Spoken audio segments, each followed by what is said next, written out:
Muchas gracias, Gustavo. En primera instancia, bueno, agradecerte a vos y a Romina por la invitación, la verdad que es un placer, muy buena la iniciativa. Hoy en día estamos plagados de cursos y de posibilidades de webinar por todos lados, realmente es muy lindo para los que nos gusta, nos apasionamos por este tema. Gracias a Mariana también por el soporte, y bueno, espero que les guste. Estos son mis lugares de trabajo. Bueno, muchos, por los comentarios muchos ya me conocen, pero en la clínica, en el centro ontológico, trabajo con Adrián, mi hermano, que está en cirugía, una persona que admiro mucho porque tiene una capacidad profesional, como docente, todos los que lo conocen saben que es responsable, y bueno, así que me empuja a mí a seguir adelante, así que gracias a Adri por tu ayuda. En la escuela para graduados de la Sociedad Ontológica, un grupo de ortodoncistas a quienes quiero mucho, que al mando del doctor Luces León, y hoy mi gran amiga Fernanda Chintereta, me han permitido formar parte de este grupo que estoy creciendo ya hace como 20 años. Y estoy acá por ellos, porque me han contagiado esa pasión por la ortodoncia. Fue en mi tiempo mucha pasión, demasiada. Pero principalmente me han dado la posibilidad de formarme, de actualizarme permanentemente, porque cuanto más sabe, más quiere saber, y de conocer un grupo humano hermoso, con grandes amigos, amigas, con mucho curioso, trabajamos muy bien, nos reunimos años solo con fines científicos, sino también compartimos eventos. Y gracias a todos, Adriana, Marina, María, Mauro, Martina, Vicky, Silvina, y falta acá Nando Liu, que está en la foto, realmente es un hermoso. Y en la Facultad de Ontología, compañeros de cátedra, de CAB, realmente también es un grupo muy lindo que hace años que conocemos, y me encanta compartir todos los martes con ellos y también a veces hacer. Y bueno, decía que vamos a hablar del tema de anomalías de clase 3, que es un tema que se presta a confusión a veces porque es muy amplio, podemos abarcar tanto anomalías dentarias como dentoalveolares, como anomalías esqueletales. Y muchas veces a los ortodoncistas, principalmente cuando escuchamos este título, se nos hace esta imagen en la cabeza, ¿no?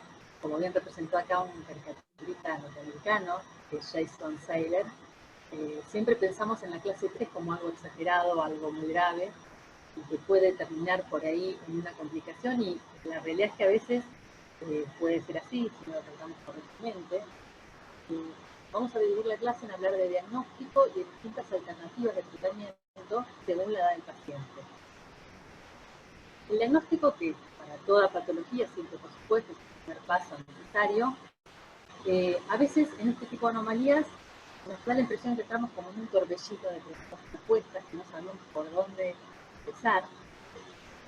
Y creo muy conveniente a veces que hay que empezar preguntándose qué es lo que tiene el paciente, qué es lo que está mal del paciente, qué tan mal está eso, ¿cierto? Recordemos siempre que las anomalías son malformaciones, desviaciones o alteraciones no solamente de forma, sino también de función en todos estos ítems que están acá. Los tejidos blandos, principalmente, cuando hay una alteración en el rostro, en la fase del paciente hoy en día, que tiene un valor muy preponderante, muy importante, sobre todo por la importancia que tiene a nivel social, cultural, estética de rostro más. Los pacientes, por supuesto, cada vez más exigentes, nos exigen a nosotros estar siempre actualizados y tener la mejor respuesta, pero también nosotros tenemos que ser algo así como educadores de los pacientes y tener ese equilibrio correcto entre saber qué es lo estético, pero también no olvidamos de la función.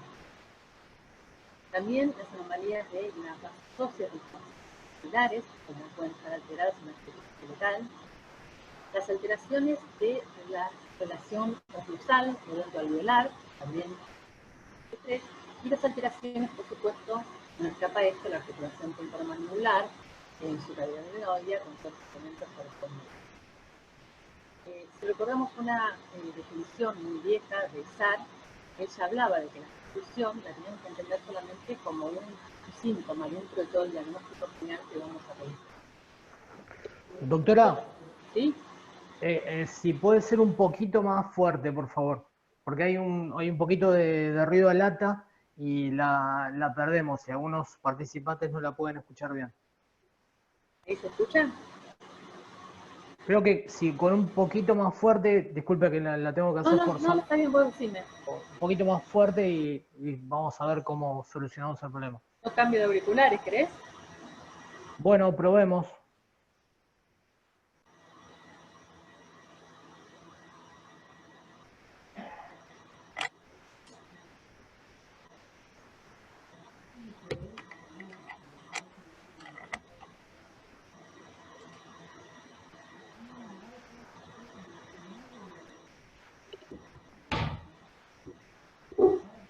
A ver ahí. ¿Me escucha bien, Gustavo? Ahí me parece que se escuchó un poquito mejor. ¿Mejor? Bueno.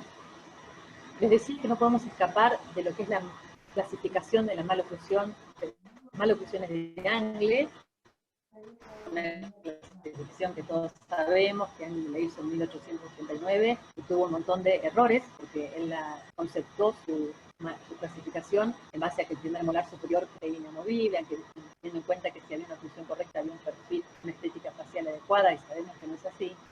Pero dada la simpleza, a pesar de que muchos autores pusieron muchas clasificaciones, la simpleza de la clasificación de Angle hizo que trascendiera los años, que todos hablemos hoy de una clase 1, y sabemos que cuando estamos hablando de una clase 1 dentaria estamos hablando de este tipo de relación, o una clase 2, y sabemos que estamos hablando de esta relación entre el molar superior y el molar inferior, que hay una subdivisión cuando hay protrusión de los dientes anteriores, o hay otra subclasificación cuando los dientes anteriores están protruidos, una clase 2, segunda división, y una clase 3, secundaria, cuando tenemos este tipo de relación.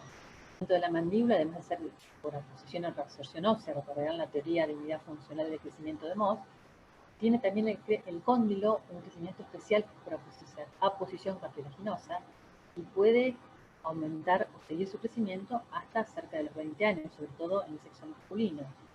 Por eso es muy importante determinar cuando un paciente va a ser operado en una cirugía ortognática, determinar que no exista ya ningún potencial de crecimiento a ese nivel.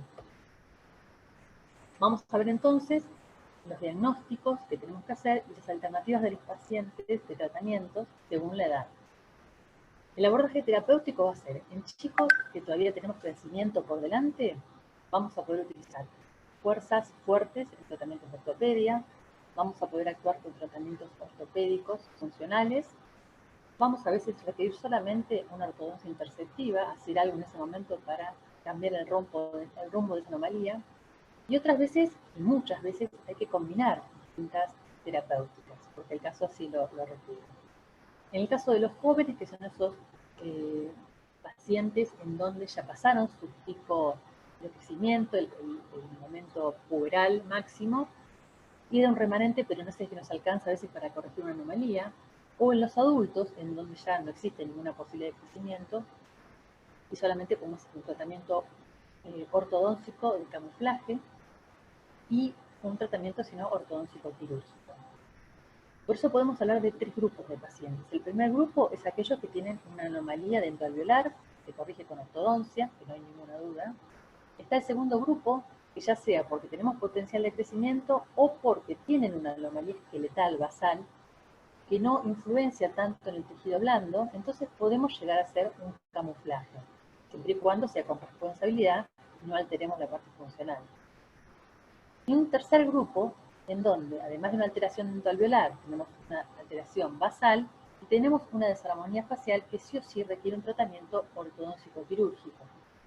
Y digo ortodóntico quirúrgico porque ya no se consigue más un tratamiento quirúrgico sin la combinación con la ortodoncia.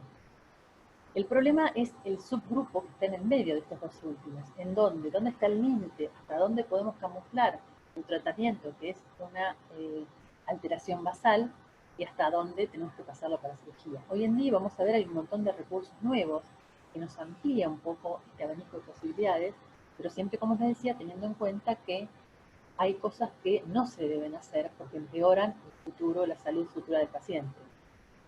Entonces, un dato muy importante es saber observar y ver.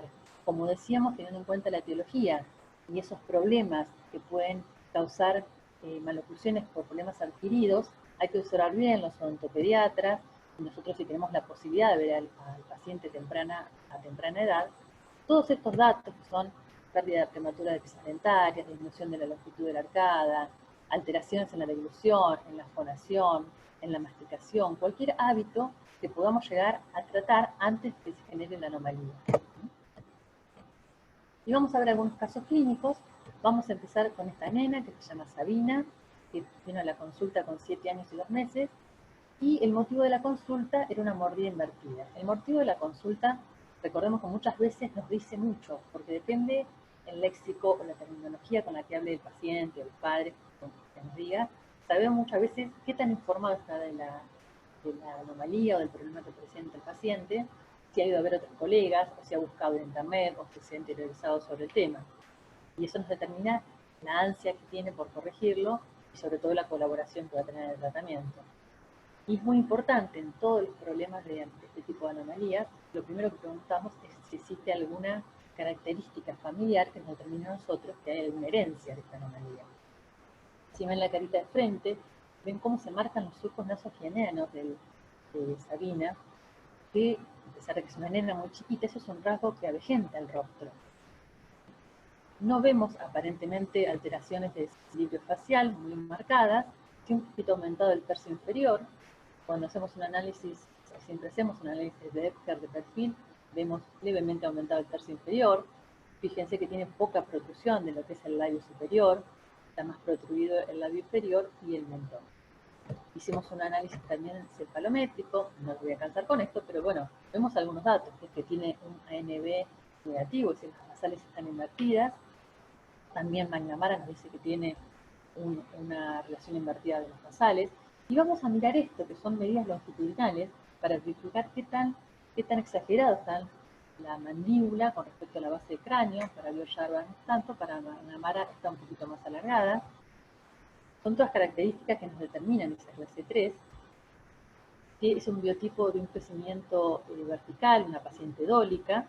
Y vamos a ver esto que es muy importante, que es el ángulo agoníaco, para saber, tenemos otros cefalogramas obviamente para determinar mejor el crecimiento, los que hacen ortopedia, Schwartz, pero acá a grandes rasgos, un par de datos para dejarles, vemos que el ángulo agoníaco superior está un poquito cerrado, eso en este caso sería favorable para que no se proyecte tanto la mandíbula, y encima el ángulo agoníaco inferior está aumentado, quiere decir que esa proyección que va a tener el crecimiento va a ser para abajo y para adelante y para abajo, pero no tanto en sentido sagital. En este caso, ese pronóstico es favorable.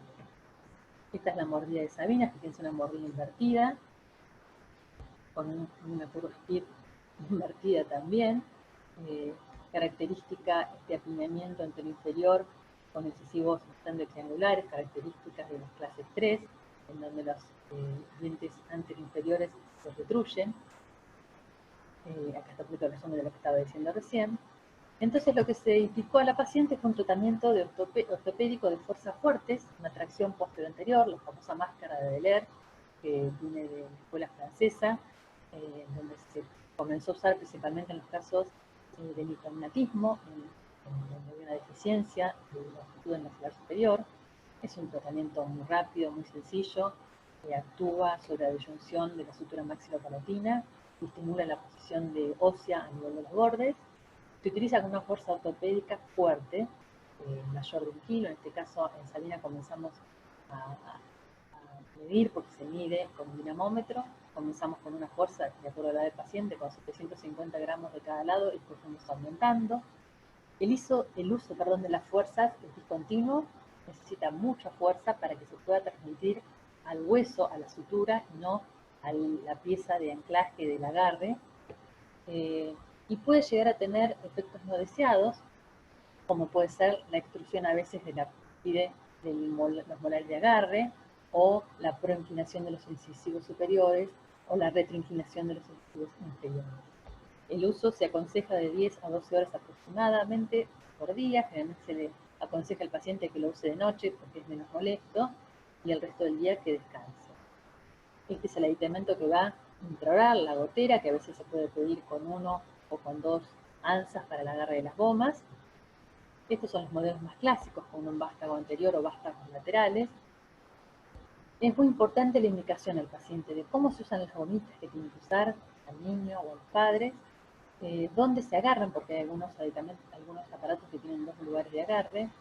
La importancia le tenemos que explicar de la fuerza, porque si el paciente piensa que quiere que le duren más las gomitas y usa menos fuerzas, en realidad está haciendo un efecto contraproducente porque va a ser un efecto dentoalveolar y no un efecto ortopédico como realmente necesitamos, y la importancia del uso y el descanso de la fuerza intermitente.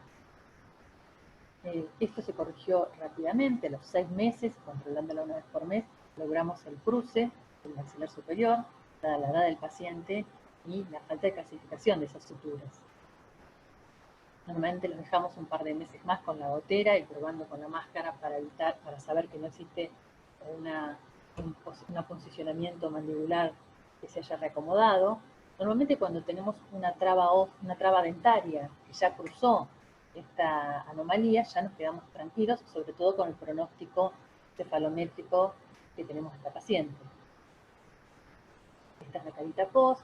Fíjense la variación que tuvo, ahora vamos a ver una comparativa del perfil del tercio inferior de la cara. En este caso no se abrió mucho la longitud del tercio inferior, en otros casos a veces temporariamente y provisoriamente hay un aumento de dimensión vertical justamente por la obstrucción a veces de los primeros molares superiores. Fíjense cómo cambió el labio, la protrusión del labio superior, la curvatura que tiene inferior y sobre todo cómo se marca el surco mentolabial.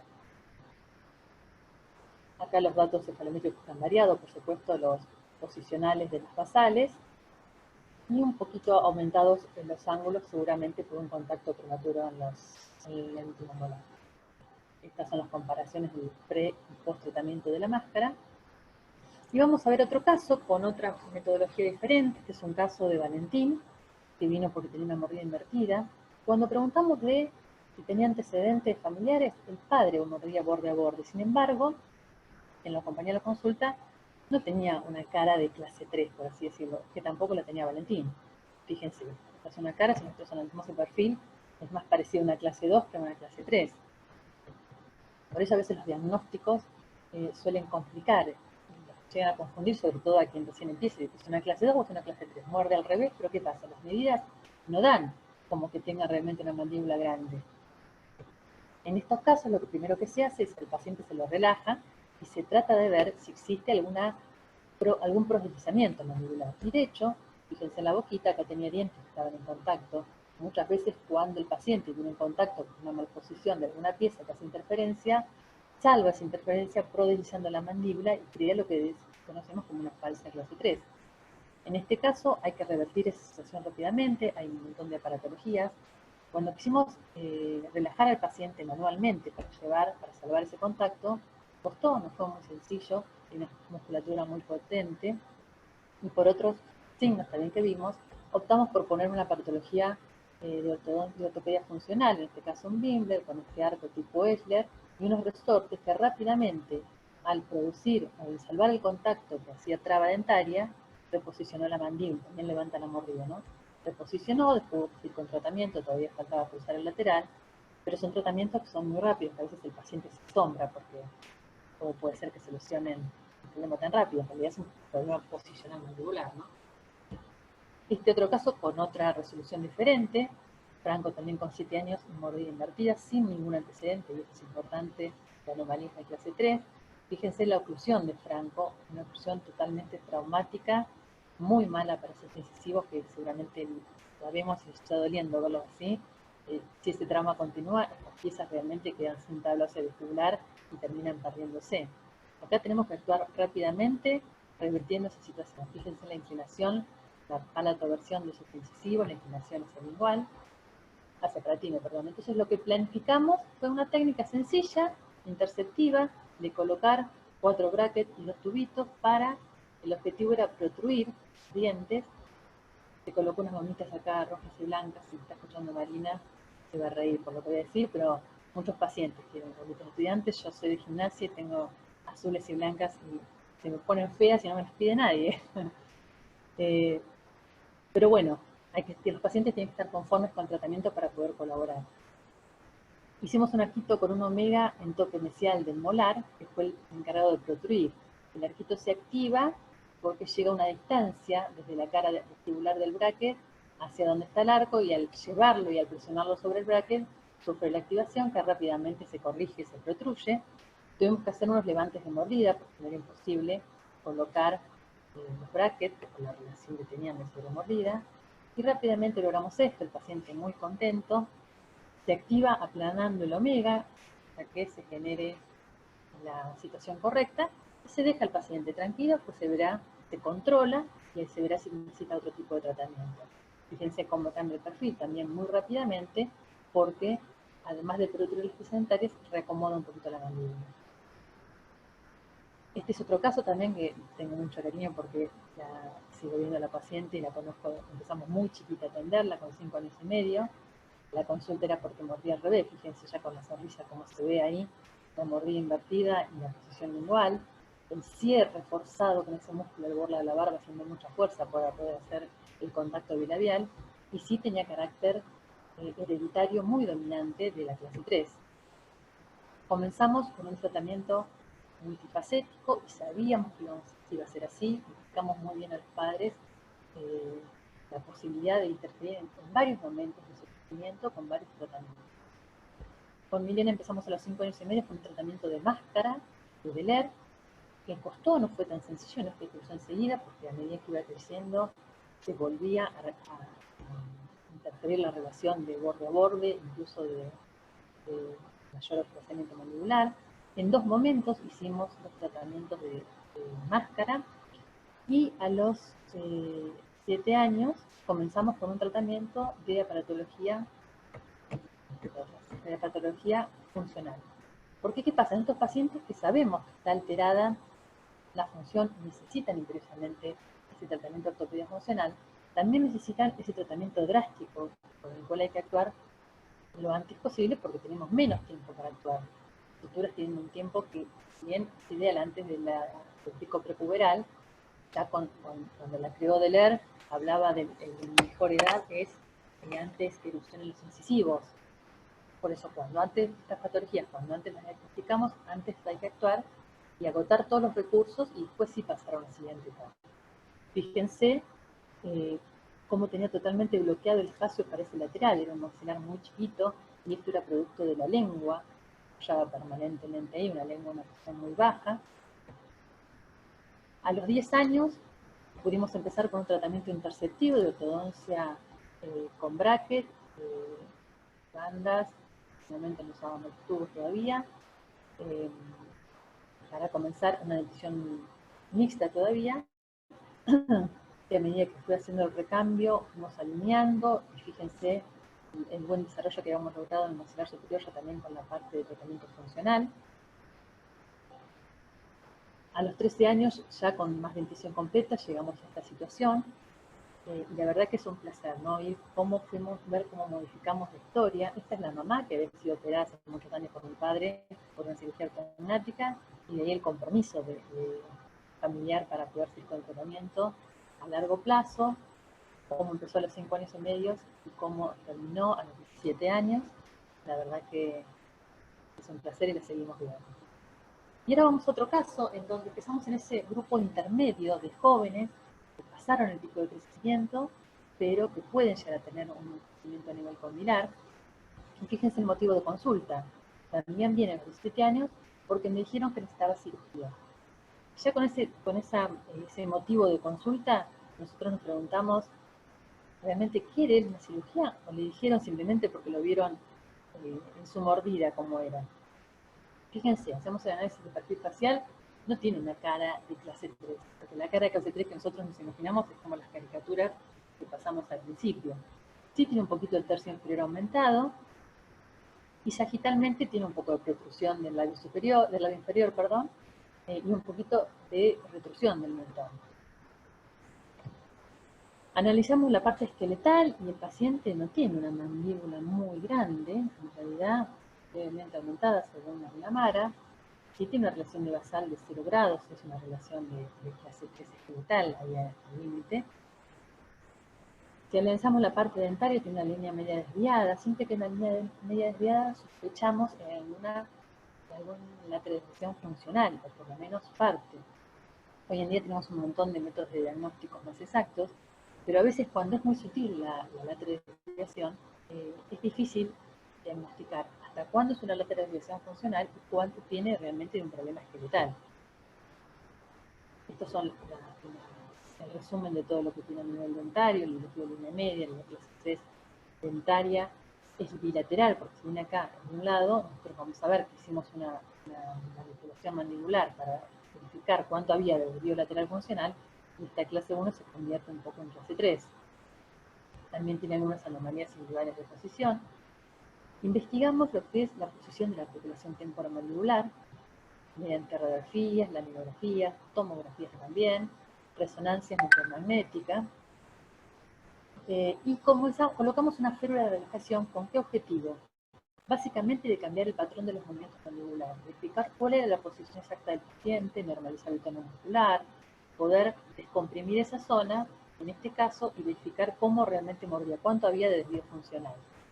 La férula ocupó todas las caras oclusales, dientes superiores e inferiores, es indistinto en qué maxilar se hace, fue totalmente plana, pasó 24 horas sin sacarse la pernada durante un tiempo, y así fuimos a hacer el montaje para verificar cuál era la posición condilar.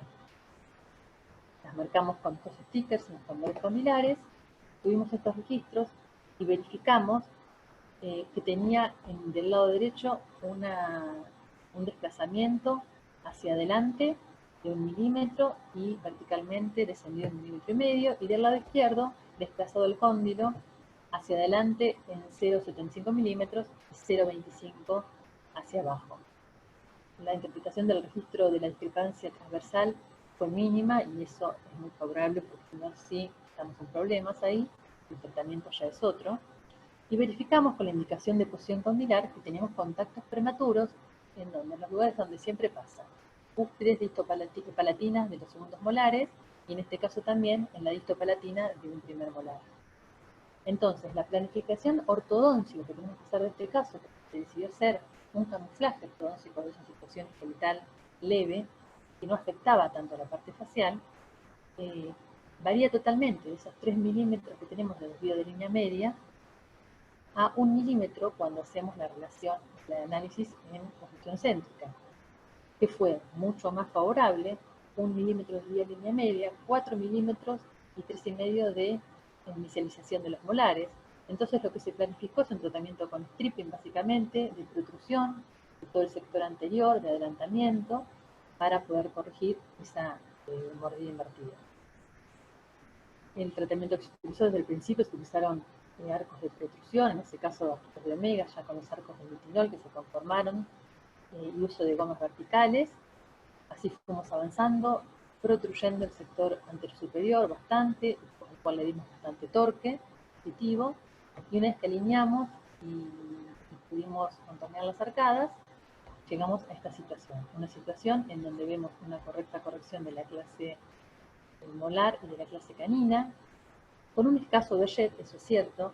El paciente obviamente estaba muy contento con su sonrisa, y esas son cosas que uno va aprendiendo, y a medida que tienen elementos para corregir hoy en día, y de hecho se lo hemos propuesto, rehacer un tratamiento para poder, con los elementos que tenemos hoy, como podrían ser unos implantes, incluir el sector posterior y generar un mayor entrecruzamiento adelante.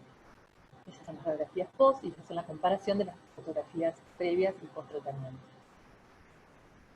La inclusión pre y post. Y bueno, ya vamos a ver otro capítulo en pacientes adultos en donde no tiene procedimientos y hicimos resoluciones ortodónticas quirúrgicas. Es el caso de María Laura, por ejemplo, en donde en la fase vemos un hundimiento de la zona media de la cara. Si bien tiene una buena curvatura en los labios, se nota que esta parte de la cara está como hundida, ¿no? No vemos esa curvatura en la mejilla bien pronunciada que deberíamos ver cuando está sagitalmente bien posicionado en el maxilar superior. Analizamos el tercio inferior, está un poquito aumentado. Intraoralmente no tiene desvío de línea media, tendría que ser 3 molar y canina, algunos apiñamientos inferiores, y la curva de Frick está aumentada. Esqueletalmente presentaba una relación de los basales en un NB de -3, tenía la longitud efectiva con una mara del maxilar superior que está disminuida, y había un exceso de longitud mandibular. Un ejemplo de una de las planificaciones quirúrgicas ortodoncicas, en este caso lo que se hizo, fue solamente una cirugía de avance maxilar superior. Y obtuvimos este resultado. Fíjense, este es el postoperatorio inmediato, cómo cambia ese perfil y cómo en comparación del pre y el post tenemos un buen perfil facial, con una buena curvatura en el sector, un buen apoyo del tercio medio, y un apoyo, fíjense que sin operar la mandíbula, cómo cambia el apoyo del labio inferior, cómo se marca más suavemente el surco mentolabial. Este es otro caso de Jimena, en donde también un caso de clase esqueletal, fíjense que tienen características faciales de traumatismo. Ya de frente nos damos cuenta de esa longitud del tercio inferior aumentada, ese cierre labial con mucha protrusión, surco mentolabial borrado, un ángulo mandibular muy aumentado. Si analizamos la sagitalidad del labio superior, mentón, labio inferior y mentón, vemos cómo está protruido, aumento de la longitud inferior. También características esqueletales, por supuesto, de clase 3. Y en este caso lo que se planificó fue hacer una cirugía de un procedimiento que fue la cirugía de retrusión mandibular. Para eso se hacen montajes por articulador, se utilizan estos elementos que son la plataforma de Erickson para marcar y cortar los modelos. Y este es el resultado postoperatorio con este tipo de oclusión, muy satisfactoria. Y el cambio del perfil de paciente, quizás algunos más útiles que otros. Hoy en día quizá también le podemos haber propuesto, que sería otra solución, está mucho más de moda, que es la biprotrusión, un poquito de adelantamiento de los maxilares, que también es válido para el tratamiento, pero la paciente realmente estaba muy contenta con esto. Y acá otro caso, el de Guadalupe, también, si se fijan, tienen un tercio inferior aumentado, una pequeña alteración a nivel facial. Fíjense cómo es el contorno de este lado y otro del rostro diferente, un ángulo mandibular muy marcado. Vamos. Fíjense. Si analizamos el perfil de facial, tenemos un poco aumentado el tercio inferior, también el labio inferior protruido, no tanto así el mentón, pero sí adelantado para ese equilibrio que nosotros siempre buscamos en esa línea vertical subnasal, que lo ideal sería que el labio superior esté pasando esa línea, un poquito más atrás el labio inferior y un poco más atrás el mentón, idealmente de 2 milímetros en 2 cada una de esas situaciones. Esqueletalmente tenía una situación totalmente de clase 3 esqueletal, sin lugar a duda, y a Guadalupe lo que hicimos fue un procedimiento de cirugías bimaxilar, la alteración, la clasificación de las alteraciones a nivel dentario, teníamos un desvío de línea media, fíjense la forma de ese maxilar superior, algo contraída transversalmente, acá se nota más el maxilar inferior, apiñamientos anteroinferiores, y lo que se planificó entonces fue en este caso una resolución de esa clase 3 esqueletal con protrusión, adelantamiento del maxilar superior y retrusión mandibular. Estas son las radiografías pre y post, y esta es la situación postoperatoria de la paciente. Fíjense cómo cambia el perfil, realmente a veces hay casos que parecen otra persona. Fíjense cómo de nuevo, cómo cambia la curvatura del labio superior, el labio inferior, cómo se marca bien el surco mentolabial, que es algo una estética muy buscada.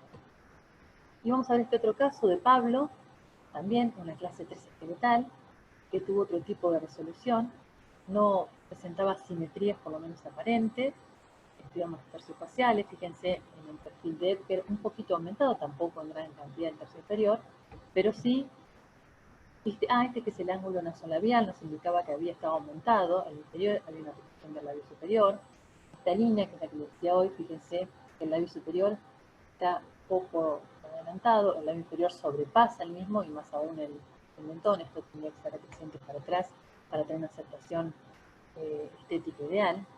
Este ángulo que mide la profundidad cervical, que lo usamos mucho para pacientes quirúrgicos, porque queda muy estético, que hace una proyección mandibular de tejido blando en pacientes que tienen una estructura esqueletal de clase 3 y no tienen una buena proyección de la basal de la mandíbula de tejido blando, estaría contraindicado hacer un tratamiento de retrusión mandibular solo, porque no queda estético, que el cuello se continúe ya con el mentón. Siempre es muy lindo tener una proyección así vertical. Este ángulo está disminuido, y esta es la oclusión del paciente. Fíjense, una clase 3, una mordida borde a borde en algunos dientes, pero que en realidad es falsa porque esos dientes inferiores están en retroinclinación. Y nosotros los colocamos como deben estar con respecto a su dento alveolar, generan un overshare negativo. Clase 3, molar y canina, un paciente con un trauma oclusal importante. Este paciente se hizo tratamientos de periodoncia y realmente logró una educación de su salud bucal muy buena, porque lo tiene un obsesivo de su cuidado. Y eso, bueno, a nosotros nos gusta mucho. El paciente presentaba terceros molares en microfusión. Cualquier patología que tenga el paciente, ya sea las piezas retenidas o cualquier otra cosa que tenga, siempre cuando la vemos al principio de la planificación, debemos tratarla y no dejarla, ya que el paciente se va a operar, aprovechar esa situación. Todo lo que se puede hacer previo en consultorio ambulatoriamente se hace ahí. Estos son los estudios cefalométricos, algunos de los que se hicieron para la planificación. Las alteraciones dentoesqueletales son características de lo que es la clase 3 esqueletal. ¿Y qué se hizo? Acá se hizo, una vez que se logró el objetivo del tratamiento ortodóncico, nivelado y alinear las arcadas, ya con un arco fuerte y corregido algunos torques, se hace lo que es la desprogramación para el último montaje prequirúrgico para confeccionar los splits de la cirugía, se hacen los registros de relación céntrica del paciente, y el tratamiento planificado en este caso fue un triple procedimiento. Se hizo una osteotomía de adelantamiento del maxilar superior y una osteotomía sagital oblicua de la técnica de Weber-Talpón para retrusión del maxilar inferior en 4 milímetros, una rotación horaria y una mentoplastia de avance de 3 milímetros.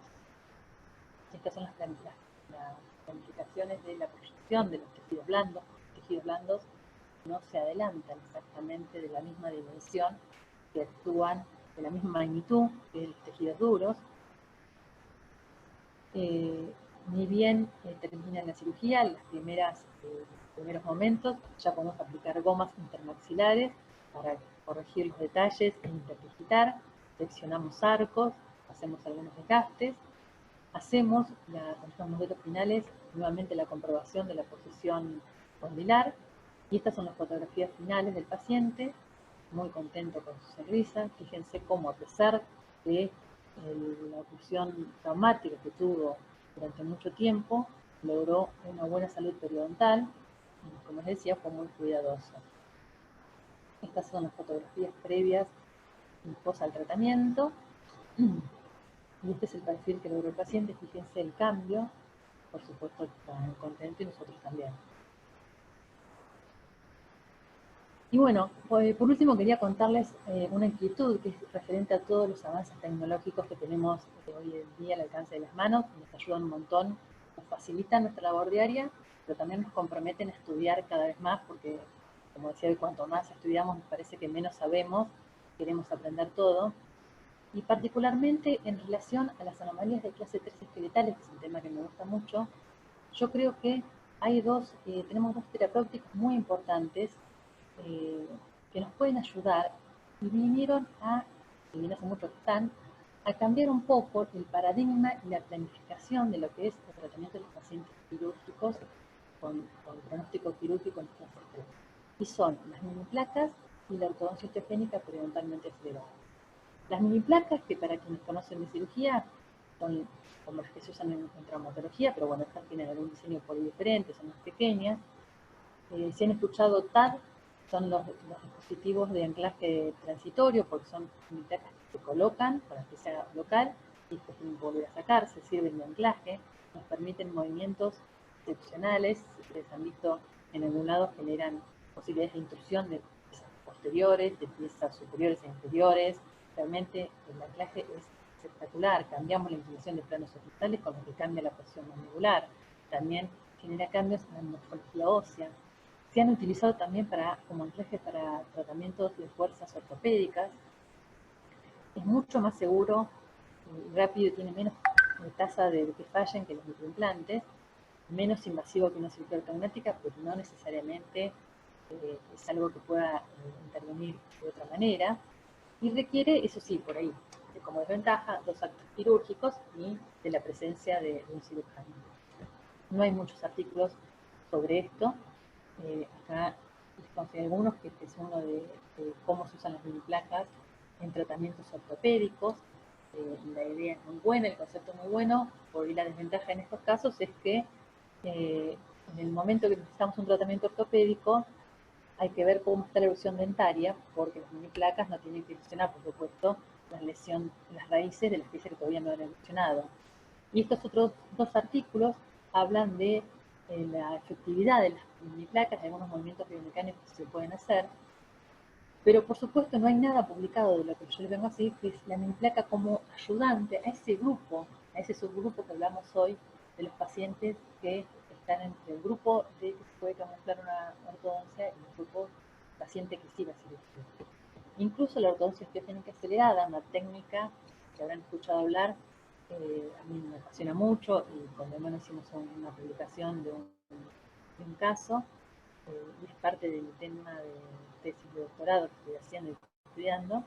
Si bien la técnica comenzó con el objetivo de adelantar, de acelerar el tiempo de un tratamiento ortodóntico, también tiene un montón de cualidades, como es mejorar el biotipo gingival, generar un rango mayor de movimiento al tener mayor volumen óseo, mayor estabilidad, pero también nosotros hemos notado que en pacientes quirúrgicos aplicados y combinados tanto con la técnica osteogénica periodontalmente acelerada como con el uso de mini placas, nos viene a cambiar el paradigma de algo así, de una especie de estructura de planificación que teníamos antes.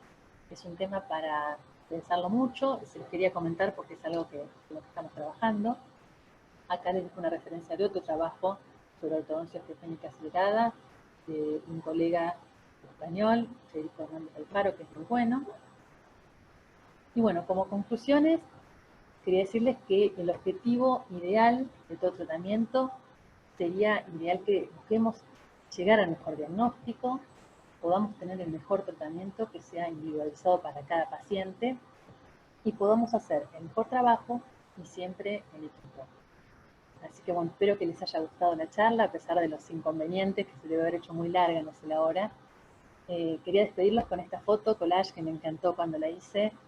Están muchos conocidos y amigos de diferentes, dos odontólogos, estamos todas en la misma, así que quería aprovechar a desearles mucha suerte y mucha paz en este momento que ahora nos toca vivir, que va a ser difícil cuando empecemos a trabajar con todas las complicaciones que hay, pero bueno, quería desearles con esa sonrisa que un día inventábamos en el celular para sacarnos esta foto tan graciosa en la clínica, que tengan todos esas sonrisas en sus rostros cuando salgamos a después que pase todo esto de la cuarentena, ¿no? Así que bueno, un beso a todos y muchas gracias, espero que les haya gustado y sí, los extraño a todos.